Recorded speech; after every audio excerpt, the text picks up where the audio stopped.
Good morning, monkeys. It's dough week, remember? So we are going to start today different types of dough.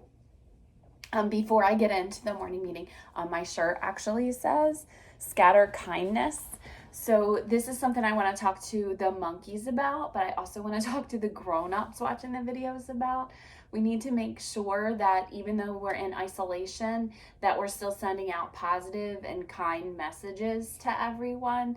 I've seen a lot of bickering on different social media, and we need to make sure that we're not blaming anyone because we're all in the same boat here. It's not fantastic, and I understand that, but we're trying to make the best of it. And so hopefully these videos and the things and the activities that people are doing with their young children at home are giving them some kind of happiness, because that's really all I'm after. I'm just after you figuring out what makes you happy and how to keep your spirits up in general. So for me, that's meant that I've had to join an online yoga class. So I do that in the morning as well. I've been walking my dogs. My poor dogs probably think they can't wait for me to go back to work because they always have to take walks with me, but I need air like we all do. I need some fresh air. I've been following all of the rules though, and I hope that you're following all of the rules because, I wouldn't want anyone to put themselves in a bad position because they're frustrated and scared, which we all are in some ways. Some ways it's fun to be home.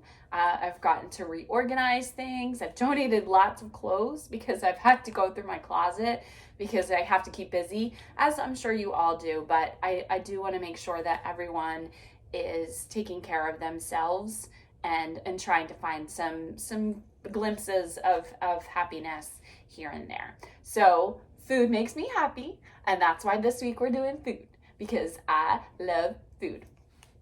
So here is our morning meeting.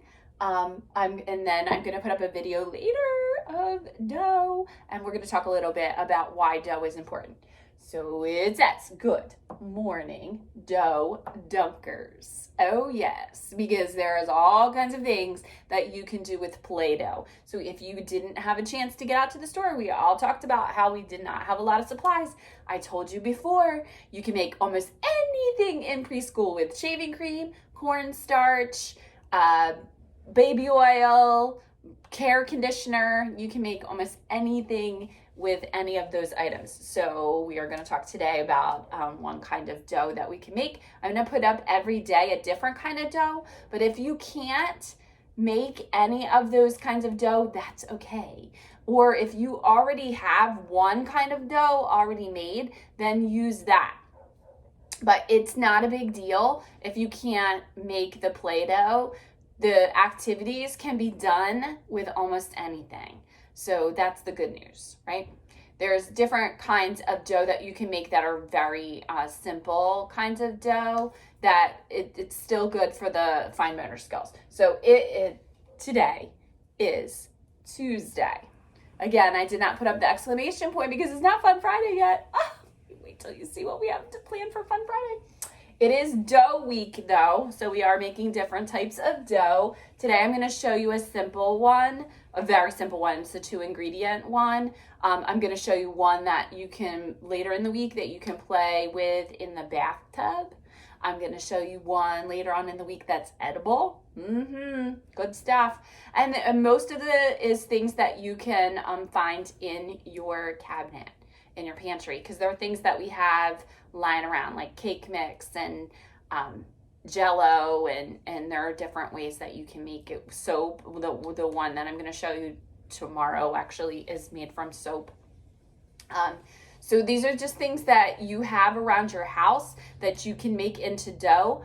Dough can be used for fine motor skills. So we talked about this before. Miss Yancey, our occupational therapist, talks to us all the time about how important it is to strengthen your fingers and hands and to learn the 3-point grip. So you can learn the 3-point grip by using markers and crayons and small pieces of pencil, but you can also learn and get better at writing through using your fine motor skills. So that's why sometimes I had you do the bumpy cards, because those also are ways to strengthen your fingers and hands. Very important in preschool and early childhood.